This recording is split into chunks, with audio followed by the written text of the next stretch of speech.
İkinci qism Arvoh qo'g'dug'uchi. Biz kirgan bu uy qaramoqqa nazar chiroq uyiga o'xshab qoladi. Mening kiribla eng dastlabki ko'zimga chiliqqina bo'lsa, olti qirliq bir murosim supisi bo'ldi. Bu supining o'rtasida cho'ng bir qora ranglik, o'rtasi o'yman kelgan bir tosh turadi. Biz yanama ishkirlab kirib, toshning yeniga borganda, bu yerdagi toshning nimaga ishiltilganligini bildik. Asli biz turayotgan bu tosh supa nazar chiroq qilganda hamdabni qilindiganlarning beshini kesadigan toshga o'xshab turadi. Men Laupendan bu yer nima joy deb so'rashimga u menga qarab gap qilmasligimni ishora qildi. Men nima bo'lganligini bilmay yosh yigitga qarasam, uning chiroyidimi qon qammaganligini bilib, bir xil so'g'uq ter qo'yilishga boshladi. Bu chaqda Laupen qo'lidagi o'miltiqini ko'targanicha biz turayotgan olti qirliq supining past tarafiga qarab ehtiyot bilan mengishga boshladi. U bizga qarab to'van ovozda: "Bu yerda bir narsa bordek turdi. Sizlar mening kenimdan qo'g'dinglar" deguncha oldiga asta yo'tkilishga boshladi. Men agar aslida bir narsa bor bo'lsa, o'zada nima? Ajiba, Laupen burun degan qonliq murda yoki arvohlarmidi? Yo'q. Bu yerdagi hamdabni qilingan odamlarga bek uzun bo'pti. Uning ustigimi birasining bossonki ko'rinmaydi. Demak, bu yerda qonliq murda deganlar yo'q. deb hukm chiqarib bo'lib, bir xil qo'rqinish ko'z oldimdan chaqnab o'tgandek bo'ldi. Ajiba, bu yerdagisi arvohlarmidi? Agar shundaqli bo'ladigan bo'lsa, bu uchimiz, bu baxtsizlarga amroq bo'lamiz degan gap. Shularni o'ylab, butun badanimdan so'g'uq ter qo'yildi. Bu chaqda Laupen to'xtashga qo'lini ko'tardi. Yosh yigit bo'lsa, "Nimish bo'ldi? Oldidagi nima narsaga?" deb so'radi. "Qoralni tushirib, kelib ko'rib baqsang bilasa" deb qo'l chiroq bilan past tarafni yo'ritdi. Biz darhol uning yeniga berib, ko'zimga ishonmayla qoldim. Bu yerda bizning ko'yginimiz boshqa bir narsa bo'lmasdan, boyotining yoki biz beshining nega yo'qolganligini bilmagan heliqi jasadlarning qurib ketgan bosh so'ngiki do'linib turadi. Men Laupendan "Bu yerdagining hammasi boshqa" deb so'rab edim. U menga qarab: "Sarangmisan? Boya ko'rgan jasadlarning 5 put chiqarib qeshib ketdimikin deganmi?" dedi. Men bu do'linib turgan bosh so'ngaklarga qarab etib, "Bularning bu yerda ekanligini qandoq bilding?" deb so'rdim. Laupen atrofga bir qo'r qarab etib, "Bayam bu yerda bir narsaning ovozini anglaganda qildim. Kelib qarsam, boshqa narsa ko'rinmaydi.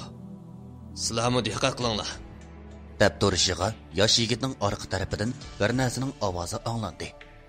Yosh yigit nima deyishni bilmay kekashliginicha "Bu yoqda, bu yoqda" deb o'rinda yerga choplashib qolgandekla qarab turardi. Laupen "Tez qoch" deb vorqirdi. Shundala u o'shini yig'ib past tarafga qarab qechishga boshladi. Aslida uning orqa tarafida bir qora soya turardi. Men qo'rqqanimdan kaynimga bir qadam yotdim. Bu vaqtda yosh yigit bizning yenimizga qaytib chiqib, bizga qarab: Biz bu yerda o'ladigan bo'ldik" dedi. Men uningdan nemish bo'lganligini so'rasam, yosh yigit biz boya kelgan ishining g'oyib bo'lganligini, bizning bu yerga solinib qolganligimizni aytdi. Laupen "O'ylaganimdek chiqdi" deb bizga qaradi. Men uning maqsadini bilmay, yosh yigit bilan ikkimiz bir-birimizga qarab o'tgandan keyin Laupenga savol nazarda qaradik. Laupen oldidagi qora soyiga kelishtirib bir boy o'q uzdi. Bu vaqtda oldimizdagi qora soya birla tavirnib yuqoriga ko'tarildi. Bu vaqtda tamdagi bizdek ko'rishgimi ulgurmagan mash'allarga tuyuqsiz o't tutishib, bu qabri uyi to'liq yo'ridi. Tamda nurg'unlig'in tam rasmlari bo'lib, hammasi degidek bir tulki yuzlik odamga bog'lanishlik bo'lib, bu qaysi davrga, qaysi podshohlikqa tavalligini faqatla bilanmadim. Yuqoriga qarasam, biz boya ko'ygan Qarisoydan asarmi yo'q. Laupandan so'rdim. Degina, nima sen o'ylagandek bo'ldi? Ajiba sen bunday bo'lishini bilamding? deb so'rdim. Laupan bizga birni qarab etib, bilmaydim, faraz qilgan. Bu yo'qolganiga nurg'a yil bo'lgan kumushlik podshohlik tarafidan yasalgan qabri. Balkim bu podshohning qabrisi emasligi mumkin. Bu podshohning xoni odam emas. Osmondan tushgan bir maxluq. deb bo'lib, qo'lidagi qurolni yerga tashlab etdi. Biz nima bo'lganligini so'rayli deb turishimizga, u dimbisiga esib olgan bir turmichidan necha yuz yuanga olgan qilishni ilab, bu yerdagilarning hammasi arvoh. Bularga qurol kar qilmaydi, dedi. Menmi uzun sapli xanjarimni qo'limga oldim. Yosh yigitmi qo'liga xanjar ilib ulgurgan edi.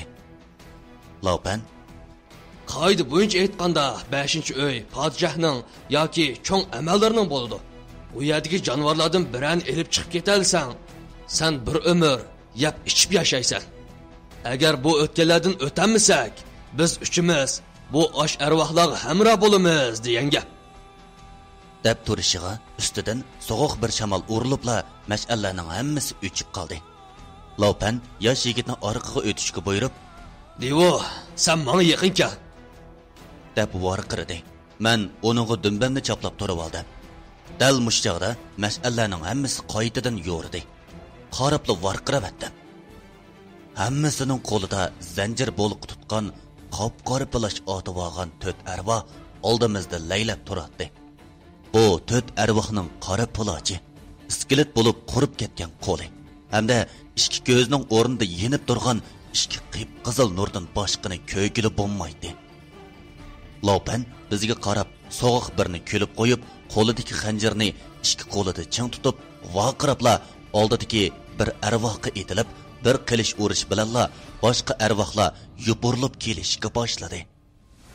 Yosh yigit bilan ikkimiz bir-birimizga dumimizni qilib, oldimizdagi bizga hujum qilayotgan arvohlardan o'zimizni taslikda ip qichib yuratdik. To'satdan Laupan bizga qarab, "Qon!" deb varqirashga boshladi. Biz uning davotgan nima qon ekanligini bilamay, uningga qarasam, "Livo, yosh yigitning qo'lini kes!" deb varqirdi. Men nemishliqini anqiramay turganimda, beshimga tekkan bir tayoq bilan yiqilib, ko'zimga yulduz ko'rinib ketdi. Bu vaqtda Laupan etilib kelib, oldimdagi arvohga bir qilish urib, uni kayniga chekindirdi.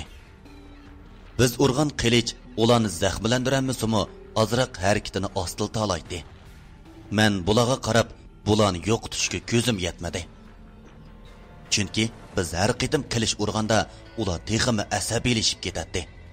Laupan yosh yigitning qo'lini tutib, qo'lidagi qilish bilan birli surib, kesib, qon chiqarib, qo'lidagi qilishga temitdi. Cho'ng tipdagi qo'rqinchli asar Arvoh soyisi davomlashmoqda. Bu asarning to'liq nusxasini anglamoqchi bo'lsangiz, Qalbdoshlar ovoz ishxonamizning xos ovozliq asar supisi bo'lgan Qalbdosh 008 saloni va Azroil salonini qo'shib bilishni unutmag'aysiz. Salon izlash nomeri Qalbdosh 008 Azroil. Men uning qilayotgan ishining tigi yetamay hayron bo'ldim. Yosh yigitmi, "Nima ish qilyapsan? U o'lgur!" deb turishiga hayron qolarlik ish yuz berdi. Laupanning qo'lidagi qilish qizil nur chiqarib, arvohlar ancha yaqin kelamay yotadi. Men nima bo'lganligini bilmay, Laupanning yeniga kelib, "Bu zodi nima ish?" deb so'rag'inimda, u "Sal turib deb beray. Avval mau o'lim tilaga hamroh bo'lmasam bo'lmaydi." debla oldidagi bir arvohga etilibla bir qilish urishiga, bu arvoh bir pocha o't bo'lib kuyib, echinishlik chiyqirg'inicha ko'zdan g'oyib bo'ldi. Bu vaqtda bu ablahlarning o'lginini ko'rib, bizmi boshqadan jallanib, ularga hujum qildik. Bir hozir qattiq jang qilgandan keyin bu arvohlarning hammasini yo'qotdik. Yosh yigit o'zining qo'liga bir qarab etib, "Bu zodi nima ish? Nimishqa dastlabda hech amal qilamagan arvohlar mening qinim qilishga tegishi bilanla noit tezla o'lidi" deb so'rdi. Menmo hayron bo'lib uning qo'lidagi qilishga qaradim. Qilishdagi nur hozir ko'rinmaydi. Men texim hayron bo'lib, bu zani nima ish? Bu qilishning bir xosiyati bormi? deb so'rdim. Laupan o'rinda o'ltirib, sumkadan suvdanni elib, suv ichib o'tgandan keyin, bu qilishning siri emas, deb yosh yigitga bir qarab qo'ydi. Uzun o'ylangandan keyin bizga qarab, arvoh qilishga tamgan qondan qo'rqidi, deb boshqa gap qilmadi. Men uning bizdan bir ishni yushirayotganligini bildim. Menmo qaraganda yosh yigit bilan munosabatlik bo'lishi mumkin deb o'yladim. Bu qitim Changshada bir qabriga kirganda bu yosh yigit tuyuqsiz yo'qolib ketibdi. Boshqalar buni qabr ichida bir kun izlab, oxiri bir jasad ozgildan tepibdi. Uning atrofida nurg'unlagan jasad birga sabab bo'lib, lekin bu yosh yigitga bir asm yaqin kelanmay, xuddi bir narsadan qo'rqayotgandek agib yurgidak. Ular nemish bo'lganligini bilanmay qarasa, uning badanidan qon eqib qolganligini ko'rib, yaralangan bo'lsa kerak deb kiyimini yechib, hayron qilishibdi. Aslida bu yosh yigitning badanida qadimda eng qabih bo'lgan arvoh olvoslarni tizganlaydigan arvoh qo'g'dug'ichisining 8 qirliq tamg'i izi qip-qizil chaqnab turadi. Agarda bu tamg'i izi bo'lsa, bu odamning qini bilan qabrdagi har xil qurt qo'ng'izlarni yaqin kelishdan to'sig'ili bo'ladi ekan. Qinini qilishga temitganda har qanday arvoh bo'lsa-mu, uni bir qilish bilan yo'qotqili bo'ladi ekan. Laupan bu ishlarni yosh yigitga demagan bo'g'ishqa u hayron qolgan edi. Biz bu qabrning biz o'ylagandek uncha tinch emasligini bilib, tezdan qaytib chiqishni qaror qildik. Biz boya kirgan yo'l bilan yenib berib eshikka qarasak, amdilikda eshik o'z beti turadi. Biz xo'shal bo'lib qaytib mengishga boshladik. Oldida yosh yigit mangdi. Orqadan men. Eng orqada Laupan ketayotdi. To'satdan Laupanning "Tez qichinglar!" degan ovozi anglandi. Biz kaynimizga qaraganimizda ikki qora soyini ko'rdik. Uning biri Laupan bo'lsa, yana biri kim? Arvohmi? Bu vaqtda yosh yigit bilan ikkimiz Laupanga yordam qilishga mengib, amdili bir qadam elishimizga Laupanning nolisi anglandi. Keynidilla uning qilish tutgan qo'li pirqirabla ikkimizning oldiga tushdi. Biz qo'rqinimizdan nima qilarimizni bilolmayli qoldik. Bu vaqtda Laupanning noiti echinishli ovozda "Livo, tez qichinglar!" degan ovozi anglandi. Biz darhol qo'limizdagi qilishni elib, Laupanning oldiga edilishimizga uning uzilgan, qonga bo'yalgan beshi oldimizga pirqirabla tushdi. Biz darhol ishning chatoqligini bilib, eshik tarafga qarab qochdik. Qechib etib sezdimki, bir noit cho'ng narsaning kaynimizdan qo'g'lab kelayotganligini bildim. U biz qo'ligan o'g'irlik kamerining oldiga kelgan edi. Bir noit so'g'uq ham bak cho'ng bir qo'lning qo'limni ching tutib, kayniga tortishidan yiqildim. Kaynimga qarabla qo'rqinimdan varqirab etdim. Oldimdagi bo'lsa, yuzi tulkininkiga o'xshash noit cho'ng bir gavda bo'lib, qo'lidagi tirnoqi shamshardakli uzun edi. Bu narsadan qutulish uchun qo'limdagi xanjarni uning biligiga tiqdim. Bu maxluq bir chirqirg'inicha tirnoqi bilan bir biligimni uzibla kayniga tashlab etdi. Men og'riqqa chidamay chirqirgan pedim uningdan qutulib kamardan qechib chiqdim. Yosh yigit o'rak beshida qurolni batlab turgan bo'lib, meni ko'rib, darhol meni yo'lab, o'rak ichiga qartib, bir qancha poy o'q uzib, darhol bu yerdan ayrildi.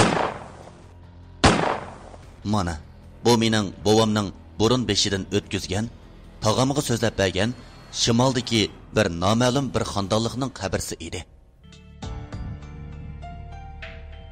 Bovamla qechib chiqib ketgan o'rin dal mening oldimda turgan nayza shakllik to'g'roq ko'tiki bo'lib, bu ko'takka bovam yaldami bo'p qolsin deb ayni vaqtda bir tal xanjar sanjib qo'ygan ekan. Men shularni o'ylab yugurib berib qaradim. Qarasam, darvaqa bu to'g'roq ko'tikida bir xanjar turadi. Qo'limga elib qarasam, xanjar ustida Li Wuhan deb turadi. Aziz anglag'uvchilar, Arvoh soyisi nomli cho'ng tipdagi vahimalik asarining 2-qismi mush yerda tamomlandi. Yoqtirib anglag'ininglarga rahmat.